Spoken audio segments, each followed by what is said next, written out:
good afternoon YouTube. It's a pleasure to be back, and I hope you've had a beautiful weekend. For them who don't know me, I am Danielle, better known as Danielle Happy Medium in the industry of mediumship and mediumship development.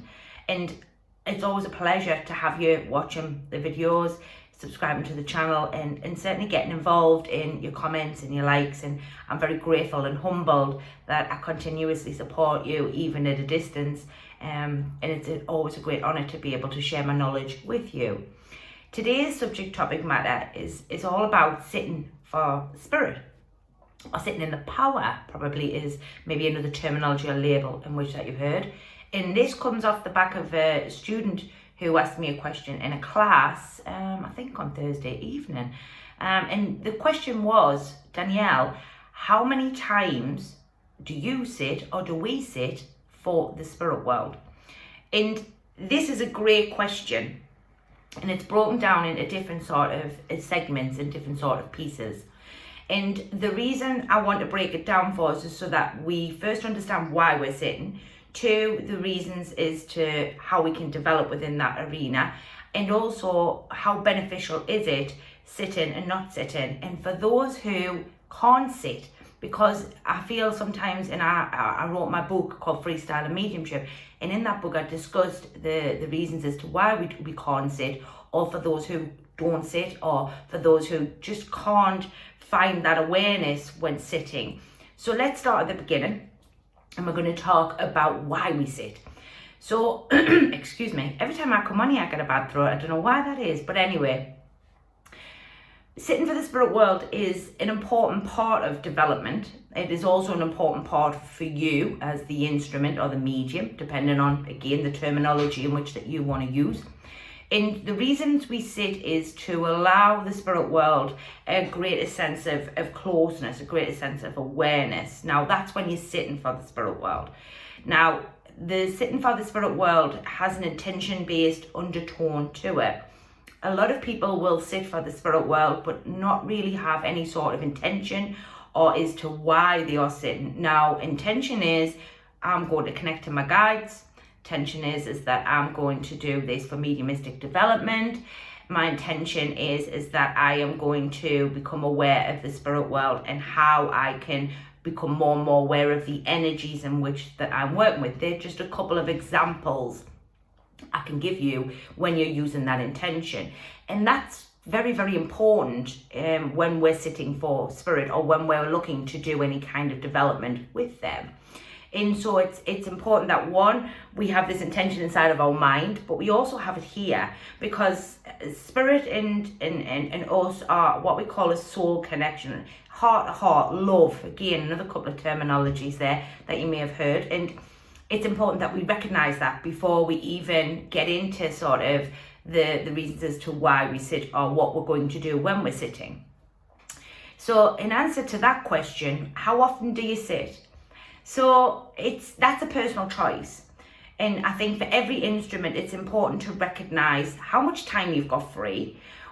Is the home in which that you sit in, or the places in which that you sit in, not going to be, bombarded by people and things like that? How big is your attention span? Because attention span is very important here.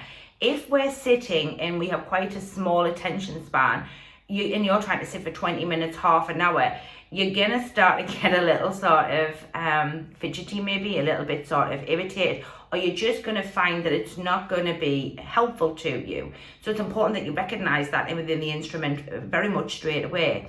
If you can sit in the home in which that you're sitting in is relatively peaceful, and you've got plenty of time on your hands, then you can sit as long or as often as you feel necessary. It's important to recognize them things very much.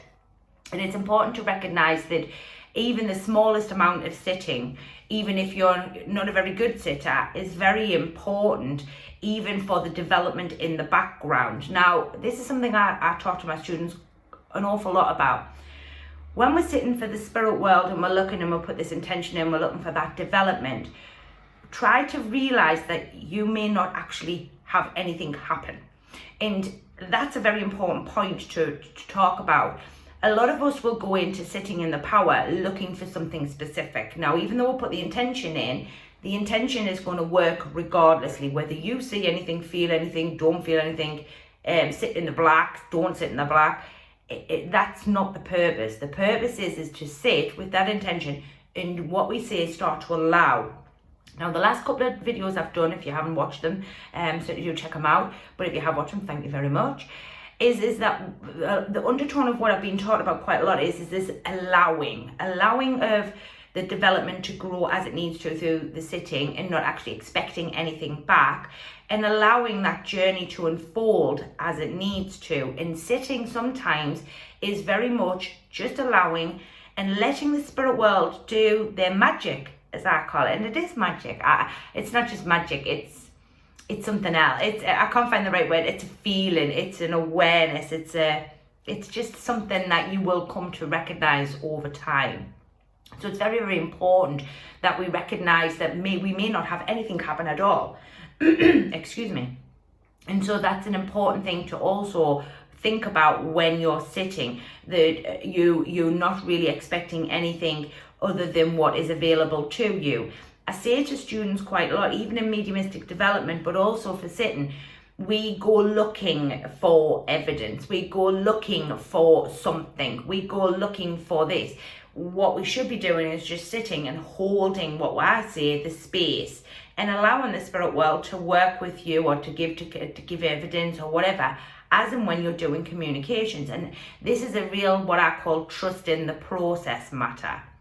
And by sitting, we also start to allow that trust process to become part of the journey.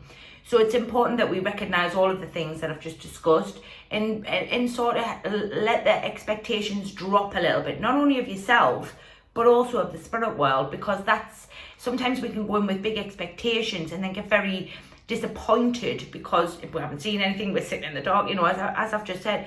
So try to go with just a level of just acceptance, and what happens, and what doesn't. Now, a little tip I sort of give my students, and one that I hope will be very helpful for you here on the channel, is that should you have anything happen, write it down. What we are actually saying to the spirit world there is we've got that, we've recognized that, thank you very much. And what will then happen is the spirit world will start to bring other bits and pieces, and it becomes sort of like a bit like a journal, a bit of a sort of an awareness of a step-by-step progress of which that you're having experiences with the spirit world through this sitting part. Now, again, I'm just going to talk quickly about my book there, Freestyle and Mediumship. Within that book, I have sections for you to jot things down, and so that you can keep going back and looking at how your journey of sitting is progressing, as well as with guides and development and all them types of things. And that book's very helpful if you're looking to do mediumistic development, and it's available via my website, which is www.daniellehatmedium.co.uk. And I want to look at the development of the instrument through sitting. And the development through the instrument in sitting is very different. And sometimes what happens is when we're sitting for spirit, we don't actually recognize the difference between sitting for them and sitting for ourselves. And both are very beneficial.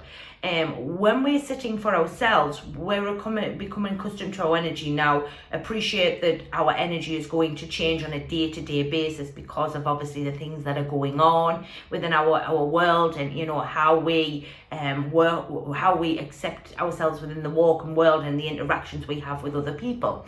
But what it will give you is a gentle undertone of who you are as an instrument, where there may need to be development, and how you can progress through that, through doing your sitting in the power of you. Now, a little tip here is I always say to people, sit for you first, then sit for spirit. Because when we start to recognize us, and we start to recognize that subtle undertone of your energy, and it's sort of the similarity all of the time, but obviously it's going to be different from time to time because of interactions, but there's always this subtle undertone of what your energy is. It then helps you have a bigger awareness when you're then sitting for spirit and knowing the difference. And this is where a lot of people say to me, how do you know psychic versus mediumistic? This is a little sort of one I use, and I did a video within the channel called Awareness, which is an exercise. I will type it, or will tag it to the end of this video. to allow you to start and work with energy and understand energy frequencies a lot more. So that's a really sort of beneficial opportunity for you to also get to know you better. When we know us better, we know spirit better, we know our development better, and we know how to maybe start and develop us more as that spiritual being, and how we can be that better person in the walking world. So both of these elements are very important, sitting for spirit and sitting for you. Again, this one I would say it's a personal choice. Some mediums do no personal development at all, none, and that's okay too. And I do want to sort of really get that over to people. Some people go throughout, the journey and will do very little personal development. Most of us will do a lot of it. Again, it's a personal preference of how much you really want to grow as an individual. So it's again about asking how much time do you have, what's your attention span, are you going to be interrupted? All of them things need to be taken into consideration when we're sitting for spirit. And how much time can you dedicate to it? What days are specific to you? What times are specific to you? They're very important questions that you need to ask before you even get into the realms of sitting for the spirit world. So it's important to recognize and certainly look at them things. Again, intention based could also be used within sitting for yourself. So say, for example, you wanted to develop your power more as a confident person, maybe lacking a little trust in mediumship and your development of mediumship. You could put that as an intention within your energy you're sitting, and what will be brought to you is things within your mind that needs to be looked at, or things that you maybe do as a person, and how you can maybe forgive a little bit more, or a little bit more of acceptance of you as an instrument. That's just an example that I can sort of bring to your mind to sort of help you understand where it is that I'm trying to go here. With all of these things, it's important to recognize what's best for you. Where is it that you sit within your awareness of wanting to sit? And how often do you want to sit? Because that'll be the fundamental basis of your development and your mediumship and moving forward. The other question I really want to look at, excuse me again, is I can't sit, Danielle, or I struggle to sit. I find it really hard. I feel like there's nothing happening. Am I doing it right? All of these types of things. They're a lot of questions that I hear from my students. So let's look at that, and let's sort of bring an awareness to your mind with that one. If you can't sit, have you ever tried sitting with your eyes open? A lot of people think that we should be doing sitting with our eyes closed, and we should be doing all of these very hard little bits of habits, as I like to call them, that have maybe bled through your mediumship or bled in, or whatever. Try it with your eyes open. When we do communications, what you have to recognize is instruments is that all communications have to be done with your eyes open. You can't close your eyes and then open your eyes back up. So it may be a point to recognize, try sitting with your eyes open. And you'll probably be saying to me, well, how do you do that, like, Danielle? How's that possible? A lot of my students, or some of my students, close their eyes when they're doing mediumship, and I have to teach them to keep their eyes open. So what I do is I give them something to look at. And what I mean by that is they find a certain space that's most comfortable within that room, and just stare gently. I don't want you staring, giving yourself an eye burn. That's not the point of what we're trying to achieve here.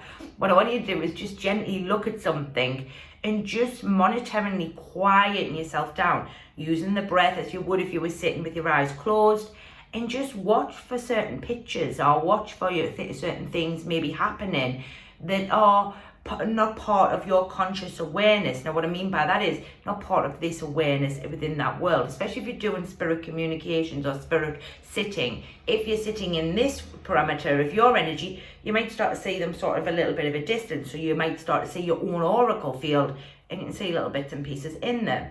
It's about trial and error. It's about maybe sitting every day and thinking, well, I haven't got time for that, or this isn't working for me, or I've just got such a busy lifestyle. Sitting every day is just not going to work. So then try every other day, or try Mondays and Wednesdays. It's about trial and error, and it's about finding what works for you and getting good at what works for you.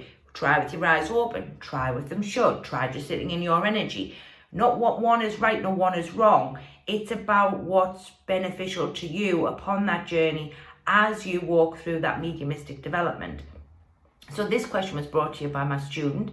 I hope it's been helpful to some of you out there. I might be telling some of you, these things, and if you're already doing these things, then absolutely amazing. If not, and you're looking for that next step or that bit more information, I hope the video has been very beneficial to you.